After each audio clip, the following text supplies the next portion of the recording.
Black CEO kicked out a VIP seat for white passenger. You won't believe what happened next. I'll never forget that day. It started off like any other business trip. I had just wrapped up a major conference and was heading home. Exhausted but feeling accomplished. As a Black CEO, I faced my fair share of challenges, but what happened on that flight? That was something else entirely. I arrived at the airport early, checked in, and made my way to the VIP lounge. It was one of the few perks I truly enjoyed: peace, quiet, and a comfortable seat before a long flight. I had spent years working my way up, breaking barriers in an industry that often shut the door in my face. But I made it, and I belonged there. When it was time to board, I walked onto the plane, my first-class ticket in hand. The flight attendant greeted me with a smile and I found my seat, a spacious VIP seat near the front. I settled in, put my bag away, and exhaled deeply. Finally, I could relax. I pulled out my phone, glanced at a few emails, and thought about how far I'd come. I had fought tooth and nail for every opportunity in my career, and this moment, a comfortable first-class seat, felt like a small but significant victory. I leaned back and closed my eyes for a moment, listening to the soft chatter of passengers settling in around me. The hum of the aircraft's engines in the background felt oddly comforting. This was the calm before the storm. But then it happened. A white man in his 50s, dressed in an expensive suit, approached my seat. First, I thought he was simply confused. Maybe he had the wrong seat number.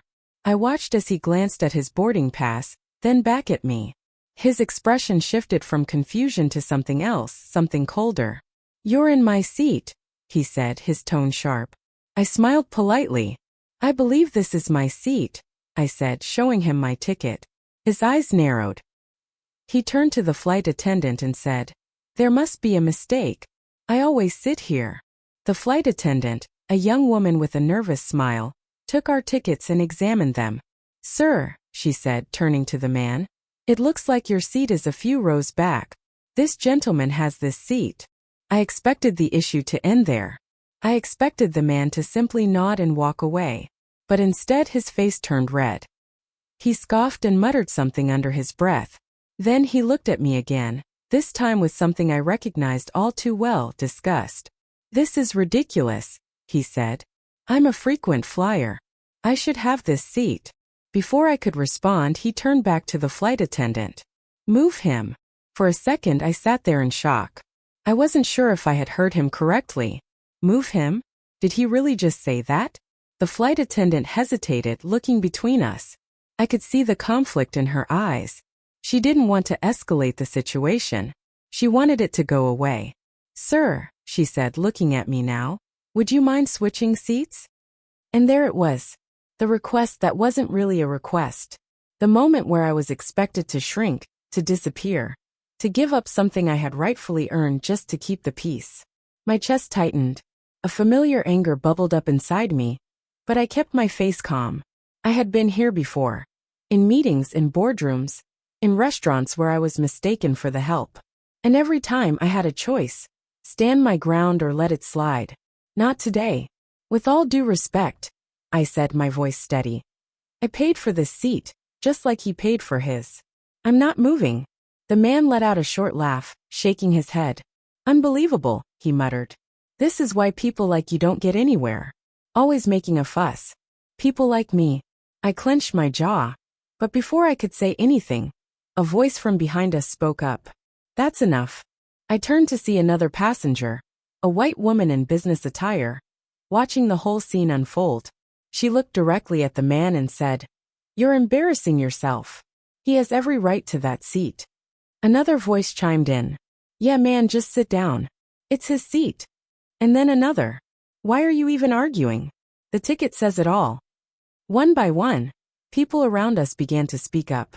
The flight attendant, now visibly uncomfortable, straightened her posture. She looked at the man and said, "Sir, I need you to take your assigned seat. Now." His face turned even redder. For a moment, I thought he might continue to argue. But then he grabbed his bag, muttered something under his breath, and stormed off to his assigned seat. I let out a slow breath and sat back down. The flight attendant gave me an apologetic nod before walking away. The woman who had spoken up earlier caught my eye. "I'm sorry you had to go through that," she said. I gave her a small smile. Thank you for speaking up. She nodded and turned back to her seat. The rest of the flight was uneventful, but my mind kept replaying what had happened. Not because I was surprised by it. I wasn't. But because for once people around me didn't just watch it happen. They spoke up. They made a difference. As we landed and people began to gather their belongings, a man who had been seated behind me tapped my shoulder. Hey, he said. I just wanted to say I admire how you handled that. You had every right to be angry, but you stayed calm. That was impressive. I nodded.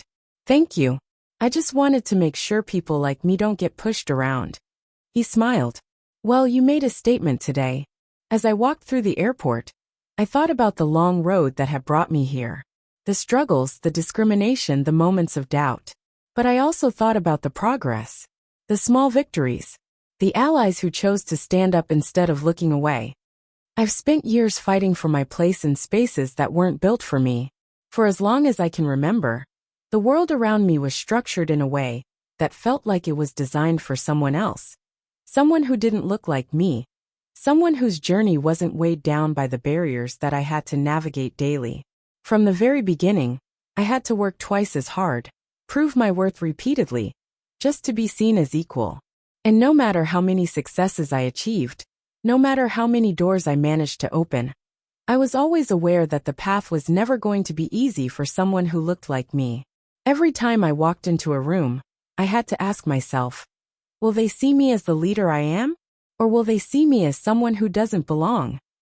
I had to fight for respect, for acknowledgement, for the opportunity to even sit at the table. The constant pressure was exhausting.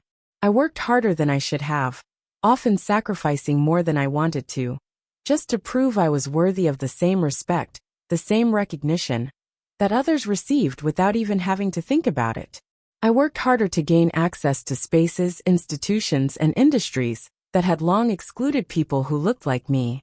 And even when I reached the point where I thought I could finally exhale, moments like this still happen. I still face the questioning eyes, the dismissive tones, the assumptions that I don't belong. But that day something else happened. For the first time in a long while I wasn't alone in that fight. Something shifted. The people around me, people who had no personal stake in this moment, people who could have easily stayed silent and watched, chose to stand up. They refused to be passive bystanders. They refused to let this man's entitlement silence my rightful place in that seat. They spoke up. Not just for me, but for what was right. They understood that this wasn't just about one seat. It was about acknowledging the humanity, the worth, of someone who had worked tirelessly to get where they were. That collective response, the courage to speak out against what was wrong, it made me believe again in the power of unity, in the power of standing together. And that gave me hope. It reminded me that change doesn't always have to come from grand gestures or sweeping legislation. Sometimes, change happens in the quiet moments when individuals take a stand, when voices rise against the injustices we've been conditioned to accept. That day, I saw that perhaps there was a chance. Perhaps the world was changing after all. Maybe the culture around us was shifting toward a place where people no longer stood idly by, where they no longer accepted discrimination, because it was just the way things are. Maybe, just maybe, we're on the verge of a future where everyone, no matter their race or background, can simply exist without fighting for a seat they've already paid for. A world where fairness and respect aren't privileges but rights. Maybe, just maybe, we're getting closer to that day. The day when no one will ever have to prove their worth again, just to be seen as equal. The day when everyone can walk into a room, or board a plane, or sit down at a table, and know that they belong, no questions asked, no judgments made. A day when fairness is the standard, not the exception. And that thought, that possibility, it was the spark I needed to believe that change is not only possible but inevitable. Thank you so much for watching and being a part of this journey. Every story we share here is meant to inspire, educate, and spark real conversations about the struggles and triumphs of our people. If this video resonated with you, if it made you think, or if you learned something new, do me a favor, hit that like button. It really helps get this message out to more people. I also want to hear from you. Drop a comment below and share your thoughts. Whether it's your perspective, an experience, or just some words of encouragement. This channel is not just about telling stories. It's about building a community where our voices are heard. And if you haven't already, make sure to subscribe and turn on notifications. I put my heart into creating these videos, and I don't want you to miss what's coming next. There's so much more to uncover, so much more truth to tell, and I want you right here with me for the journey. Most importantly, if you believe this message needs to be heard, don't keep it to yourself. Share this video with someone who needs to see it. Whether it's a friend, a family member, or your whole social media feed, let's spread awareness, educate, and uplift each other. Thank you for your time, your support, and your energy.